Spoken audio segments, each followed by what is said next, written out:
Olá, mamãe! Você acabou de ter neném? Está assim com um sentimento de vazio, uma tristeza, uma sensação de que está sozinha e que deveria estar super feliz porque o seu bebê chegou? Muitas vezes, esse é o sentimento de todas nós. Você não está sozinha. E nós estamos aqui hoje para falar sobre isso, a depressão pós-parto ou o baby blues, que são assuntos diferentes que nós vamos especificar aqui com a especialista no assunto.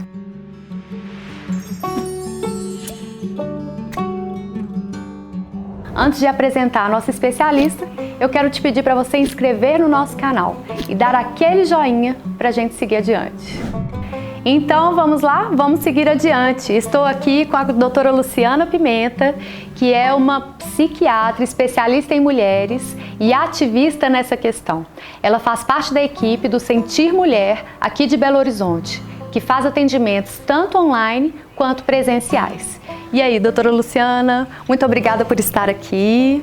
Oi, Vitória. Olá. Muito obrigada pelo convite. Eu acho que essas iniciativas são iniciativas realmente muito importantes para levar o conhecimento, e o que a gente percebe é que muitas vezes, né, como você falou, é comum esses sintomas, esses sentimentos, e a pessoa fica assustada achando que está acontecendo só com ela. Então, quando a gente conversa e vai percebendo que é mais comum do que ela imaginava, dá uma certa tranquilidade. Sim. Eu queria só, já que a gente começou a falar desse assunto, né? Você introduziu aí falando da depressão pós-parto. Depressão pós-parto é mesmo um nome que é consagrado tanto na literatura científica quanto para a população geral, mas nos últimos tempos, vários estudiosos têm caminhado no sentido de uma mudança de olhar para esse nome, justamente por entender que a maioria da depressão dita pós-parto, ela na verdade começou já na gestação.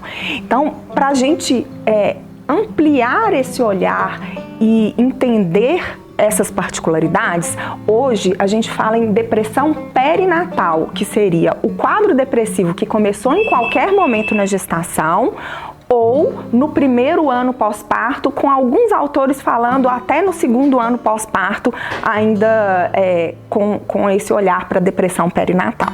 Posso dizer por experiência própria que passei por essa equipe maravilhosa do Sentir Mulher, que fez toda a diferença. E eu acho que esse conceito do perinatal tem muita relevância, porque na minha segunda gravidez eu comecei o atendimento, o tratamento, antes de ter a minha segunda filha.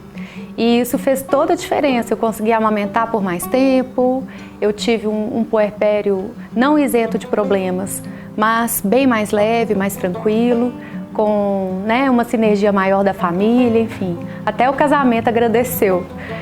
Né, doutora Luciana? É isso mesmo. E aí a gente queria mesmo falar dessa diferença do baby blues para a depressão, né, que agora é perinatal. Como que isso está sendo visto hoje pelas médicas e como que isso pode interferir na qualidade de vida das mulheres mães, recém-mães, né? Adoro esse nome, recém-mãe, que a gente fala recém-nascido, né? E eu acho ótimo você falar recém-mãe, porque é isso mesmo, né? Principalmente na primeira no primeiro filho, você é recém-mãe mesmo. No segundo, você já era mãe antes, mas agora você é recém-mãe. É verdade. Recém-mãe do segundo ou do terceiro, né? Que for. Isso mesmo. Vamos lá, vamos mostrar para as mães que estão nos assistindo, essas que estão no puerpério, essa diferença do baby blues para a depressão. Bom, o baby blues é uma condição que não é considerada uma patologia, é uma condição fisiológica e adaptativa.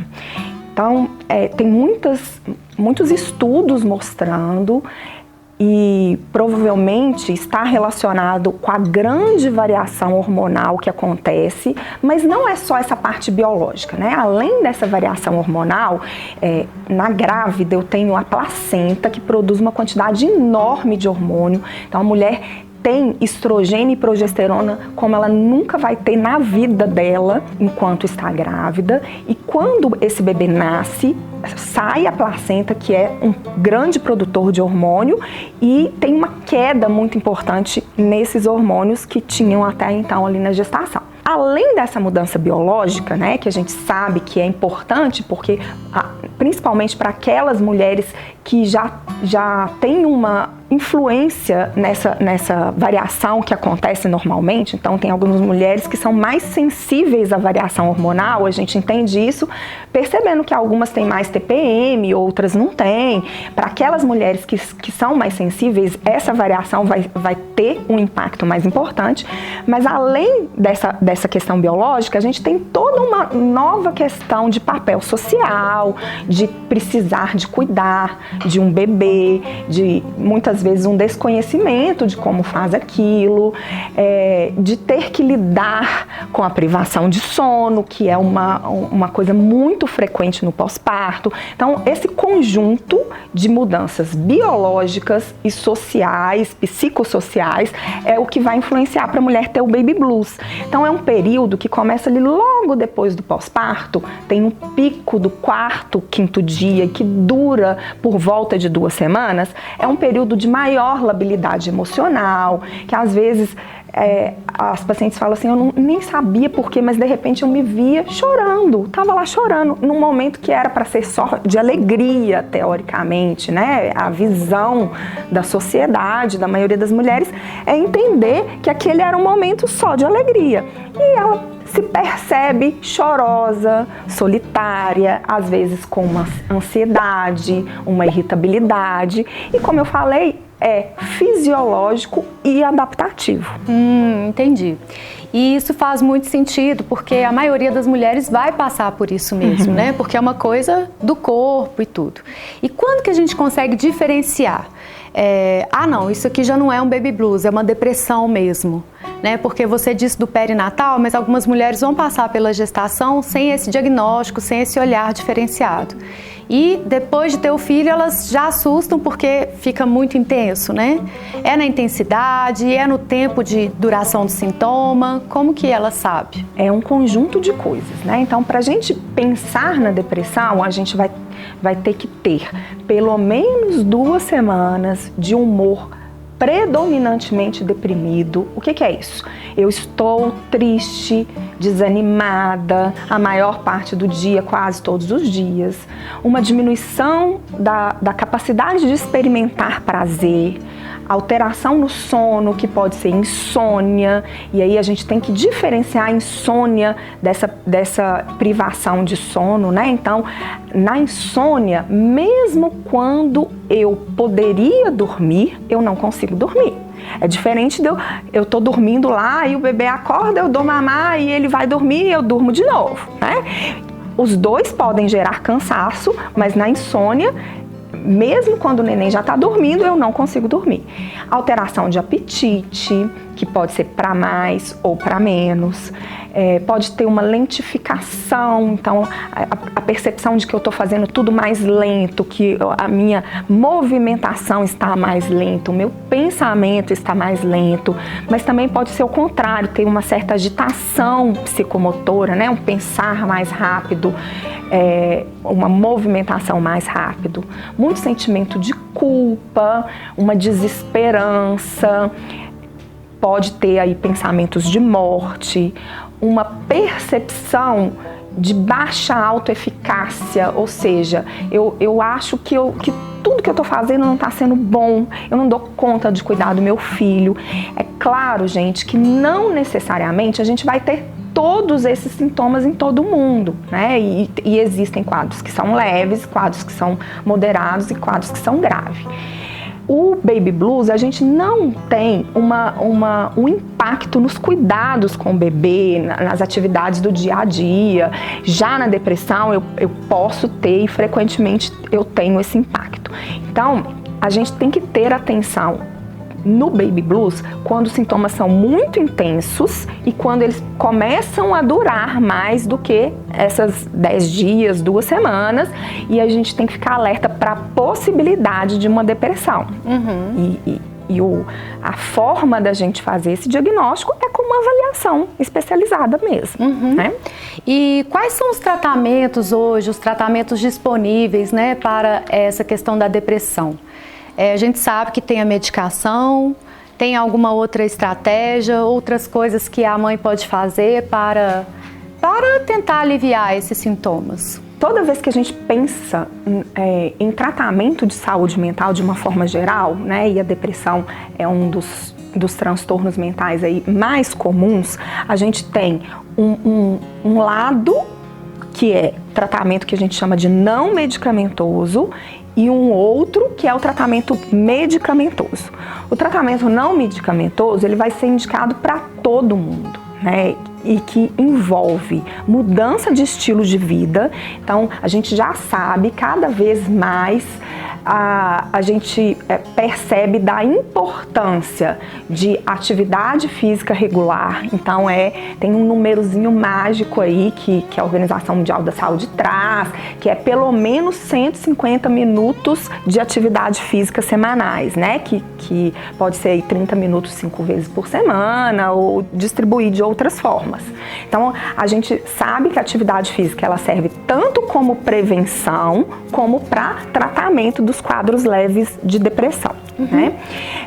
E aí, essa parte, antes de eu falar das outras coisas, é importante, né, Vitória? Porque também não é raro da gente ver as mulheres que às vezes já estão acostumadas, já estão engajadas numa atividade física e têm um hábito regular de fazer atividade física e que de repente ficam grávidas e falam assim, agora eu tenho que parar, porque isso é um equívoco, né? A gente não tem nada que corrobore com essa questão de que mulher grávida não pode fazer exercício físico. É claro que precisa ter uma orientação específica, é claro que tem que ter liberação do obstetra, mas são casos muito raros a gente ter essa impossibilidade de fazer atividade física.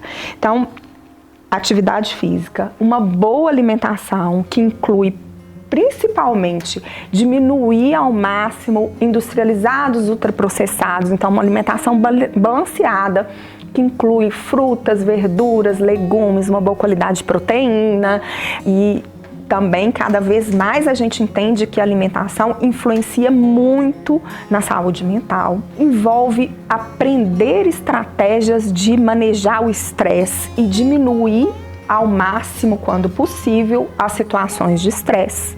Uma boa qualidade de sono, que aí a gente esbarra, né, principalmente ali no pós-parto, nessa questão de acordar muitas vezes com a demanda do bebê, mas a rede de apoio ela vai ter uma importância muito grande nisso, para essa mulher descansar em outros momentos, né?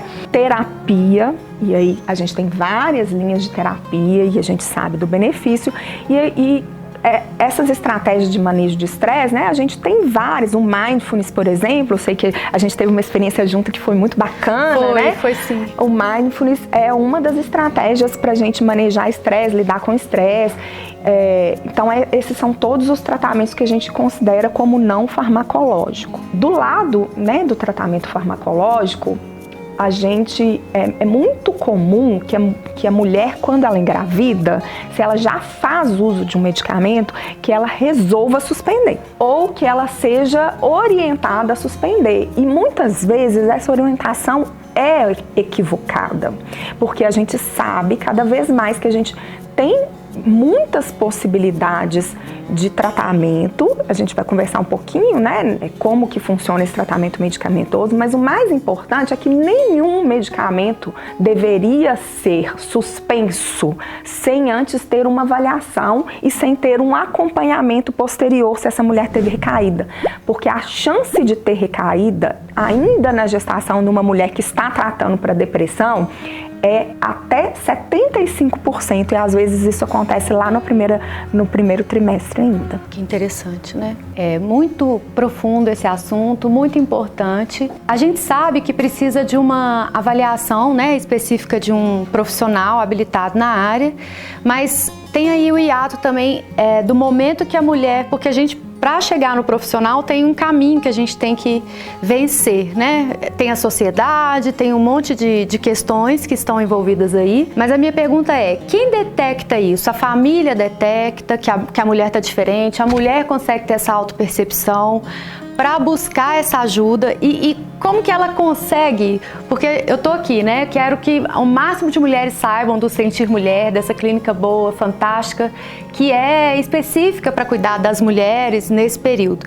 Mas o que eu tô querendo é mais orientar mesmo, como que a pessoa consegue chegar nesse atendimento. A família ajuda, a própria mulher ajuda, sair também do preconceito, porque eu tô doida, tô maluca, vou lá na psiquiatra. Como que isso funciona? Porque acontece, né, gente? É isso mesmo. Essa é uma questão que é fundamental mesmo.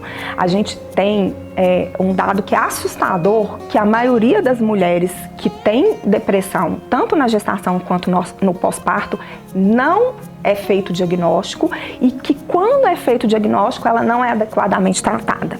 Então, quem percebe, a família pode perceber, mas se é quadro leve, frequentemente não percebe. Muitas vezes essa mulher, ela não é nem autorizada pela sociedade, pelos médicos a falarem sobre o assunto. Quando a gente conversa desse assunto, a nossa luta mesmo é justamente de um entendimento melhor de como funciona e uma reivindicação que esse olhar aconteça. A gente tem iniciativas mundiais a respeito disso. Isso não é um problema só aqui no Brasil, não. A gente entende que no mundo inteiro existem mitos e tabus relacionados à saúde mental, em alguns lugares mais, outros lugares menos. Então a gente tem, por exemplo, iniciativa da Sociedade Americana de Pediatria, da Sociedade Americana de Psiquiatria, da Sociedade de Enfermeiras Obstétricas, de Obstetrícia, com uma recomendação que exista uma triagem ainda no pré-natal. No pré-natal a gente não faz um tanto de triagem?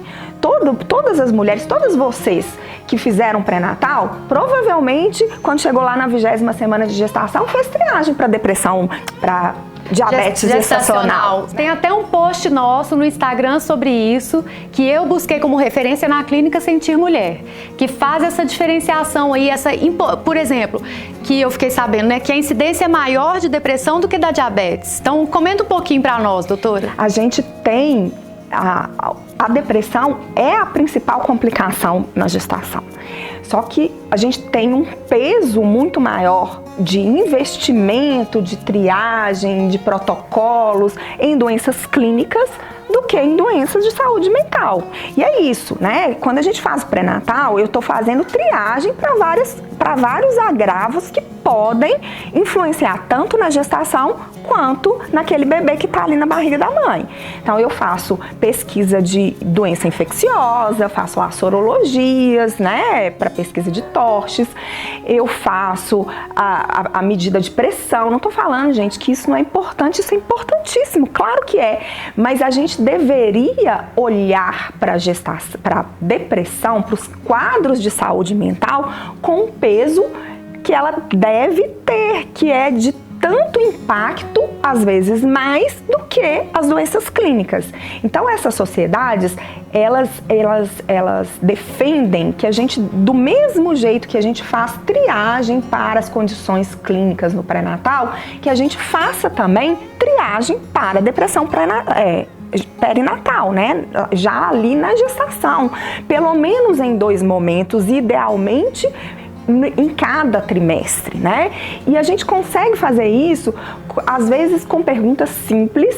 A gente tem questionário que é o EPDS, que é uma escala que a mulher mesmo preenche e, dependendo do ponto de corte lá, da pontuação dela, ela vai para uma investigação. Porque a primeira coisa que a gente precisa é desconfiar que está acontecendo alguma coisa com aquela mulher. Se ninguém olha para a saúde mental, realmente não vai ter esse diagnóstico, porque a gente tem esse mito que primeiro, a gestação é um momento protetor e segundo, que todas as mulheres deveriam estar felizes naquele lugar. Então, às vezes, nem a mulher se autoriza a falar o que está acontecendo, né? Poxa, eu queria tanto ser mãe, meu filho nasceu e eu tô triste. Exatamente. Né? Tô triste, não aguento olhar para o menino, meu Deus, o que está acontecendo? Sou ruim, sou má, né? e naturalizar isso é muito importante mesmo.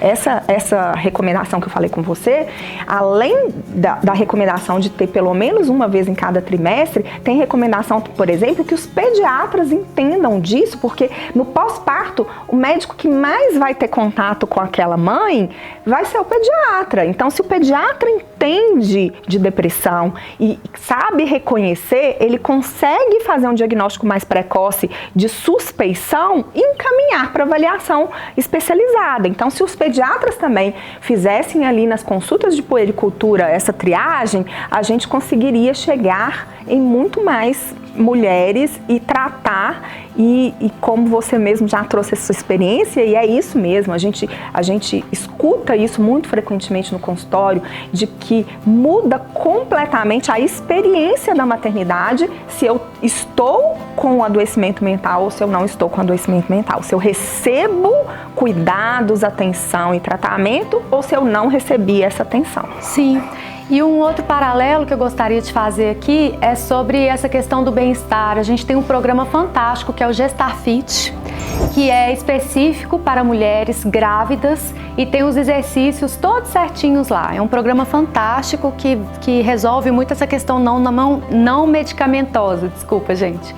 A outra questão é que você comentou da nossa experiência junto, que teve a ver com o autocuidado. Eu fiz um curso, um seminário de autocuidado feminino lá na Clínica Sentir Mulher, e a doutora Luciana foi minha colega, e aprendi a meditar, aprendi a me cuidar mais. E isso, junto com o tratamento medicamentoso, com a terapia, fez toda a diferença, Eu acho que a gente tem que ficar de olho nessa parte. Sobre a rede de apoio, você falou da questão do sono, E tem outros aspectos também que a rede de apoio poderia auxiliar? Sempre tem, A rede de apoio no pós-parto é uma coisa fundamental. E frequentemente ela é olhada também de forma equivocada, Então, o que uma mulher no pós-parto precisa é de um cuidado com ela para que ela seja capaz de cuidar, esteja inteira para cuidar do filho. Claro que aqui eu estou generalizando, Em muitos momentos a mulher vai precisar de alguém para cuidar do bebê junto com ela também. Mas, gente, que diferença faz se tem alguém pensando ali como ajudar na casa, se vai ter comida, se não vai ter, qual comida que vai ter, Ficar com o bebê enquanto ela pode ir no banho mais demorado. Exatamente. Então, a gente tem que lembrar que essa mulher, ela precisa dessa rede de apoio e que isso vai ser fundamental. Ou mesmo descansar, doutora? Sim, eu vou olhar ele aqui um pouquinho, vai lá e dar uma dormida. Dá uma dormidinha, Uhum.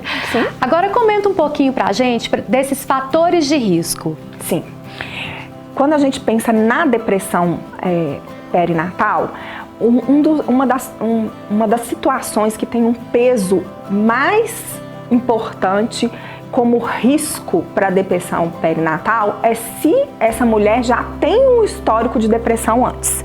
E quanto mais graves são os episódios depressivos, quanto mais números de episódios, se foi um episódio único ou se já é uma depressão mais recorrente, persistente, isso vai indicar uma atenção maior para aquela mulher, Então, ter depressão anteriormente é um fator de risco, um dos mais importantes. Além disso, se a gravidez foi não planejada, não desejada, se tem histórico de violência doméstica, violência sexual, a gente sabe que nas condições aí, dependendo da condição social, de escolaridade também vai ter um risco maior de depressão, Mas o principal e que a gente tem que ficar atento é essa situação de quadros depressivos e também lembrar, assim, se a mulher já teve depressão no passado, pós-parto, se ela teve uma história de um parto traumático no passado ou eventos adversos. Então, gente, existem muitos fatores de risco, aqui eu citei só alguns, mas é importante a gente ter atenção para esses que são os principais e, principalmente, se eu desconfio dessa possibilidade ou se alguém da minha família percebe que está acontecendo alguma coisa, avaliação. Primeira coisa é a gente suspeitar. né? E a suspeição não significa que vai necessariamente precisar de usar medicamento, mas se a gente nem suspeitar e nem iniciar a avaliação, eu vou perder a oportunidade de tratar quem precisa ser tratado. E fazer toda a diferença, né, na relação da mãe com o filho, na saúde da própria mulher, né? A gente sabe de muitos casos aí que as mulheres perdem a saúde, algumas perdem até a própria vida, né, por causa disso. A depressão não é uma condição que é isenta de riscos. A gente falou lá, né, que desse peso, dessa importância que deveria ser dada, que em outras condições clínicas recebe um olhar que a saúde mental não recebe, mas a gente tem que entender que a depressão é uma condição que pode trazer complicações tanto para a mulher quanto para a própria gestação. Então a gente tem maior chance de abortamento, maior chance de prematuridade, de hipertensão, de descolamento de placenta, de nascer um bebê pequeno para a idade gestacional. Isso aqui, gente, eu não estou falando de influência de medicamento, não. Estou falando do próprio adoecimento.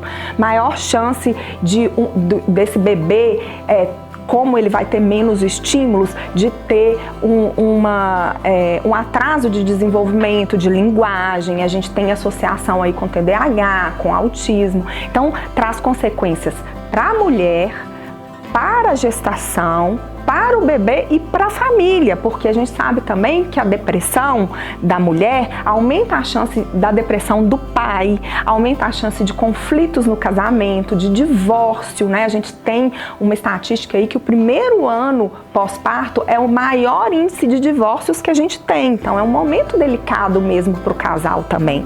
Então é uma situação que é importante e que a gente, por várias questões relacionadas a preconceitos, a tabus, a gente não olha como deveria olhar. Sim.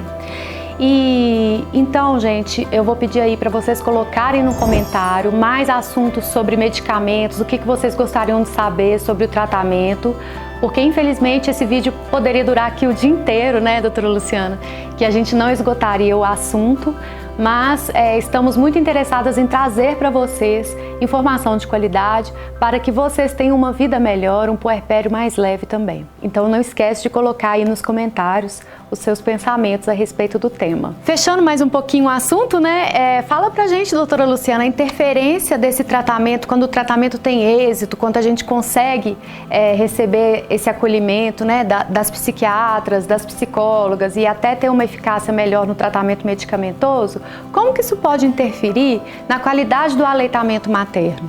O aleitamento materno sempre deve ser protegido, né? E outro equívoco, do mesmo jeito que a gente tem um equívoco de achar que não é possível usar medicamento durante a gestação, a gente tem um equívoco de achar que no aleitamento, durante o aleitamento, a gente também não pode usar medicamento. Claro, gente, que tudo vai ser pesado, de acordo com o quadro clínico, então não vai ser todas as mulheres que vão ter indicação de usar tratamento medicamentoso, farmacológico, mas quando precisa usar, a gente sabe que tem vários antidepressivos que são compatíveis com a amamentação. A amamentação deve ser sempre incentivada por todos os benefícios e a gente sabe que a depressão pode ser um fator e frequentemente está associado com desmame precoce e com o insucesso da amamentação. Então, quando eu trato essa mulher, eu tenho uma chance muito maior de um sucesso na amamentação, né? E principalmente se eu chego para esse puerpério já em tratamento, naqueles casos, né, de necessidade e de diagnóstico ainda na gestação. Então faz diferença porque quando eu não trato, eu diminuo chance de sucesso no aleitamento. Entendi. Fica aí então todas essas valiosíssimas dicas da doutora Luciana.